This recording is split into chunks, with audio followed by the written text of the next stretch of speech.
Welcome back to another reading today, and I am here with my good buddy Adam, and I Hey, am hey. Mark, and we are going to read an excerpt of the Tao Te Ching.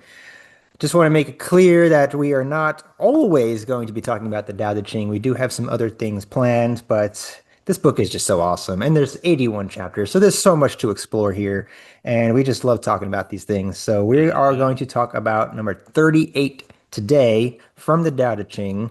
And is there anything else we need to just go right No, into it, let's right? dive into it. Go Yeah. right into it. All right. I'm going to read from the Jane English and Jia Fu Feng translation. Number 38. A truly good man is not aware of his goodness and is therefore good. A foolish man tries to be good and is therefore not good. A truly good man does nothing, yet leaves nothing undone. A foolish man is always doing, yet much remains to be done.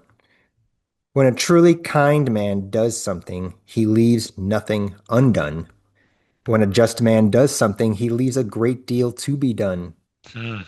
When a disciplinarian does something and no one responds, he rolls up his sleeves in an attempt to enforce order. Therefore, when Tao is lost, there is goodness. When goodness is lost, there is kindness. When kindness is lost, there is justice. When justice is lost, there is ritual. Now, ritual is the husk of faith and loyalty, the beginning of confusion. Knowledge of the future is only a flowery trapping of Tao. It is the beginning of folly. Therefore, the truly great man dwells on what is real and not what is on the surface, on the fruit and not the flower. Therefore, accept the one and reject the other. Just let that soak in for a moment.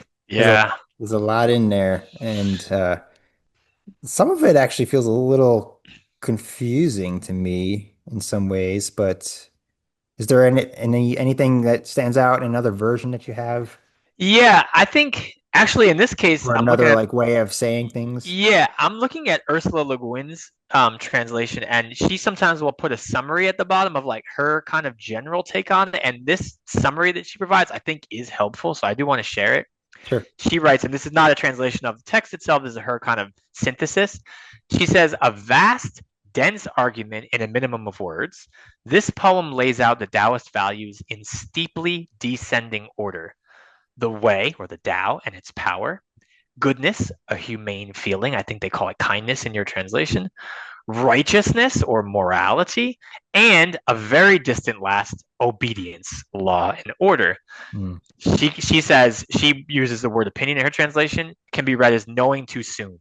The mind obeying orders, judging before the evidence is in, Hmm. closed to fruitful perception and learning.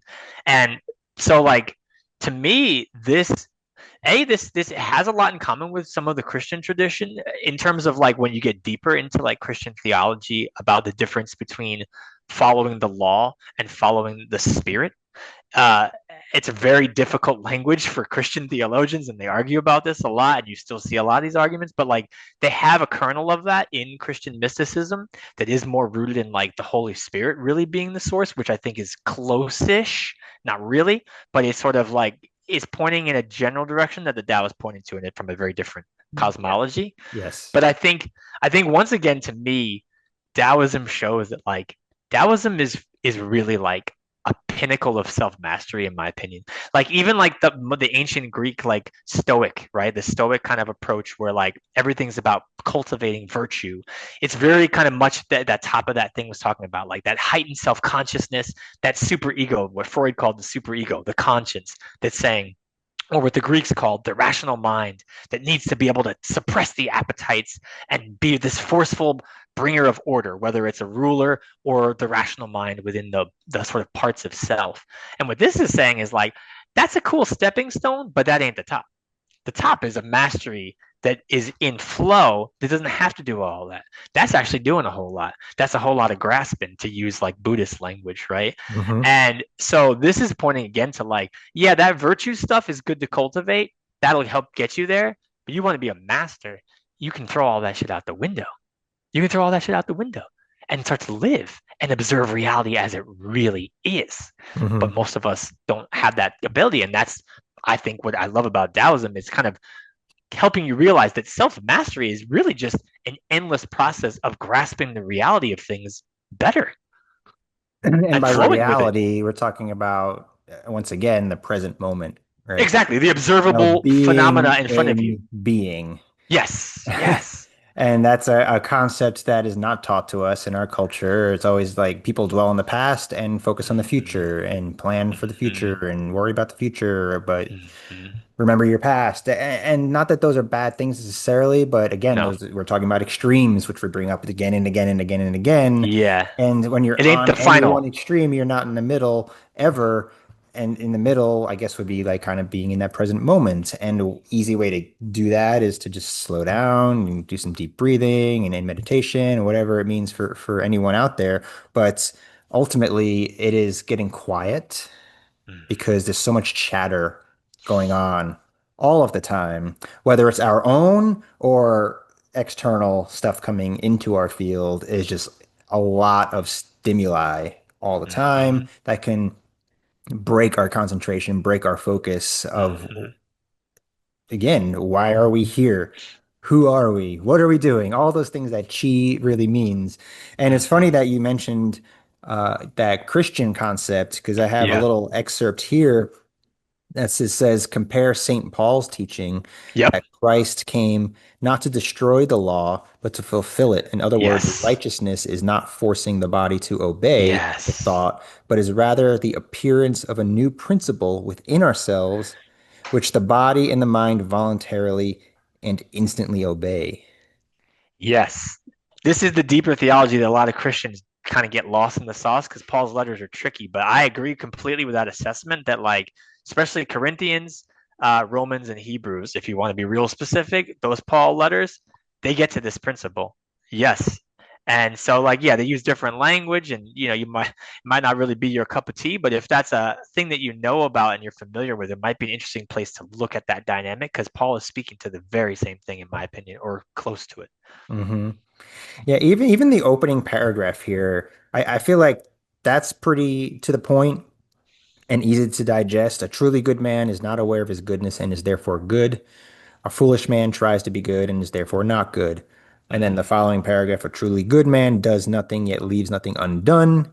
A foolish man is always doing, yet much remains to be done. So it's Mm. like this striving to be good Mm-hmm. is not good because you're forcing, right? You're trying too hard. So it speaks again to that Wu Wei concept we've talked about again and again as Mm-hmm. well. It's like letting go and surrendering some of these preconceived notions of having to or expectations of having to be a certain thing, having to be a certain Mm-hmm. way in order to get this or that or to go here or go there. Mm-hmm. You're giving your power away when you do that. Mm-hmm. You're giving your energy, if we're talking about chi, in the Mm-hmm. Taoist perspective, Qigong, you're releasing your energy outward all the Mm-hmm. time, essentially depleting yourself Mm-hmm. of life force energy. Now, Mm-hmm. what does that mean? There's a lot that we can talk about with that, and but a lot of times we see that in chronic conditions, Mm-hmm. sickness, illness, things not coming to fruition, Mm-hmm. life not working out the way you had hoped or dreamed, roadblocks, emotional blockages, Mm-hmm. all of these things that are challenges and obstacles. They're not necessarily bad, but if we don't have the tools and techniques to get around these obstacles because we're trying so hard, Mm-hmm. you're gonna fall down. If you're trying to climb this wall so hard, you're gonna keep slipping. But if you Mm-hmm. kind of just flow with it, you can scale it a little easier. But people Like want this to one quote script. at the end here of my version, therefore the truly great man dwells on what is real and not what is on the surface. So talking about going within, right? Mm-hmm. And that deeper picture, right? Like, in her translation, I think you use some similar language. She's like, great-minded people abide in the kernel, not the husk and the fruit, not the flower, Hmm. right? The Hmm. kernel, the seed, the potential. Yeah. That's what the Yeah. Tao is harnessing, the And whatever that potential. seed is going to grow into is whatever that seed's going to grow into, And what it grows into depends on how it's nourished, how it's how the cultivated. attention, exactly how it's cultivated, the attention that's given, which is again where the Tao is always putting our central locus of response of power is that moment. And the true master, as it says, is like, yeah, it starts with kind of this very like, one of the adult development stages, they talk about the four big stages of like unconscious incompetence. You don't know what you don't know. Then conscious incompetence. Okay, I know I don't know some stuff. Then conscious competence. Wow, I know how to do this and I'm really thinking about doing it. Then unconscious competence, that highest level of mastery, which is what the Tao speaks about as like Wu Wei, right? This idea that like now there's no conscious thought, but the competence is me. It's flowing in me. The organizing principle of competence is just as my operating Mhm. procedure, right? It's just how I be, As long right? as you That's my know what being. that is, as long as you can identify those things, get and sit with yourself and really know who you are, That's part not of that again, not having process. that outward Yeah. projection of trying to be something else, Yes. because then that's just gonna confuse the situation and confuse the reality and turn it into something that it is not. It Ultimately, is. there Well, always is because and is. There also is sometimes and is not. And sometimes people get themselves into a position where they portray what is not, you oh know, yeah. Oh yeah. That's why I think putting on like that some facade, that mask, yes. whatever, and And trying to you'll be see it. something else to be liked, to be loved, to Yes. whatever that The is. projections. Yeah, The projections, and I say also pay attention to your conversations and realize how many hypotheticals come up. Like there's a good reason to like plan ahead, but the amount of time people spend in hypotheticals is the if. mind-boggling to me. Yeah, It's like, okay, but the what if. what is like sometimes I have to be like, okay, I hear your concern, but like what is the actual probability of this outcome you're describing? Like what do you actually think it is? Sometimes it's like, well, it could happen. Okay, well, we're spending an enormous amount of time of something that could happen, but there's a lot of stuff that's happening that we could like, Mhm. focus on. Yeah, Might be a little more fear and relevant. uncertainty are two big things that keep people down and keep people Yeah. from being vital and exuberant and Yeah. bringing their true essence and their true spirit Yeah. out into this world. It really holds people back a lot. And maybe that's manufactured in this society, maybe there's traumas involved with that. Definitely. Everybody's got unique experiences as to Yeah. why they may hold on to these fears and uncertainties, but every time when you release those things, Oh yeah. it opens up the door to Completely. a whole different worldview, a whole different Hmm. perspective Hmm. of how to operate in this world Hmm. and how you can step around these seemingly gargantuan obstacles. We talked about this in one of them. I don't remember the number, but it's something like people love shortcuts through the mountains. Do you remember that quote? That sounds really familiar and like, yeah, totally People aligned love with this shortcuts through the conversation. mountains. It's like that's not a shortcut. You're going over this mountain and you're scaling these rocks and these crags and you're choosing the difficult path. Yeah. Yeah. Step back and look to the valley and the plain, and there is an easier path. Now, there's nothing wrong with challenge. Challenge can help us grow, can help us learn, can Oh help yeah. us expand. But sometimes choosing obstacles because you think you're supposed to can just get in the way. Can get in the way of you experiencing life the way you're supposed to experience it and setting you back for Hmm. whatever the duration of your life that part is. You could have been doing something else if you had just released some of that stuff. Definitely. I think it's important to just note too that like, you know, we don't know, but from what I understand, like this text was also probably especially for people who were very highly educated and leaders already, right? And so I feel like a lot of this is kind of especially humbling language because it's like, hey, you think you have mastery because you're this leader. I'm pointing to a whole other level of mastery that you might not really be hip to yet, Yeah. right? And like, yeah, like you said, like struggle is part of life, and like sometimes we do actually have to climb that hill with really strong intent. All the things we're saying are work against us. Sometimes you got to do those exact things to get to that new pattern, that new To break mountaintop, through to something. break through, and then you're like, oh, I see the picture now, and then it's downhill from there, right? As they say, like it's Mhm. easier. And yeah, so but sometimes we climb a hill and then we're like, well, where's the next hill to climb? It's like, whoa, brother, you're doing too much. Yeah. You're doing too much. Yeah. We even see this in the world of health and fitness, and people push their bodies to the max and beyond Mm, to look good, to feel good, to yeah, fall into line with what is healthy. And a lot of yeah, times that leads to burnout, that leads to injury, that leads to overstressing the system, yeah. even heart attacks. Marathon runners can drop dead of a heart attack because they push their body beyond the limits. Yeah. And so you can do those things, but in moderation, because you have to have the soft, you have to have the yin with the yang, right? The balance. We always talk about these two forces, Mhm. opposing but complementary forces. If you are too yang or too yin, you're imbalanced. If you are dead even with both of them, you're imbalanced. That's a complacency. The master avoids complacencies as much as excesses and extremes. So we have to, it's a dance, we have to have this balance of going here when we need to go here and going there when we need to go Mhm. there and falling back here when we Mhm. need to.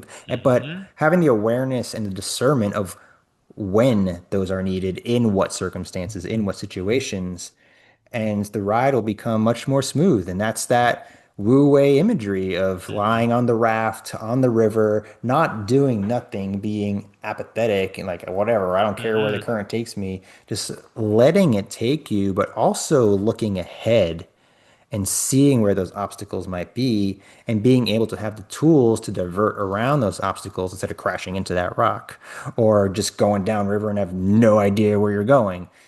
Still having that observance and awareness, but also the laid backness. It's a delicate Mhm. dance and it's difficult to achieve for It sure. is. It is. Yeah, But you were talking there's a about lot of yeah. practices that help that, whether it's yoga, qigong, tai chi, meditation. Maybe for some people it is running or going to the gym and going into that kind of flow state. Maybe for some it's creativity, Mhm. writing, drawing, music, whatever it is. There are these ways to slow down and to take stock Mhm. of what's going on and assess life and assess the situation, but not obsess over anything. Yeah, I often like to call this like metabolism is another archetype I offer people of like this conversion, right? Of because even that breath is like literally metabolized, like it's bringing oxygen to the cells and taking waste out of the cells. So Doing like, something with it. It's not just in yes, out, in out. It's doing no, something no, with it's it, all fueling releasing the the whole waste, system. using Yep, what, and same thing with eating or, yep, drinking. Take in what you need to, yep. absorb what you need to, expel what you don't need.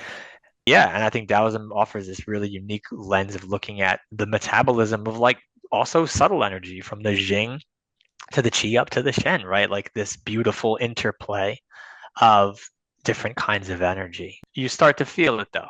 After a while, you start to feel it, even if it can't really be expressed in words. And that's ultimately what it's about, is feeling it, right? Or Mm-hmm. feeling into it. Mm-hmm. Feeling, I think, denotes that sensation of touch, but you don't have to physically feel something. You True. feel into it, Yep. right? Soak it Very up. true. It's like listening to a great piece of music. You're not just hearing it Mm-hmm. with your ears, you're experiencing it. Mm-hmm. And that's what it's Mm-hmm. about. Mm-hmm. Until next time, please like and subscribe if you are enjoying these and share with a friend. And please engage in the comments if there's anything you'd like to say, anything you want to add, anything you see differently than us. Please leave it in the comments and we'd love to chat. But until next time, keep on flowing.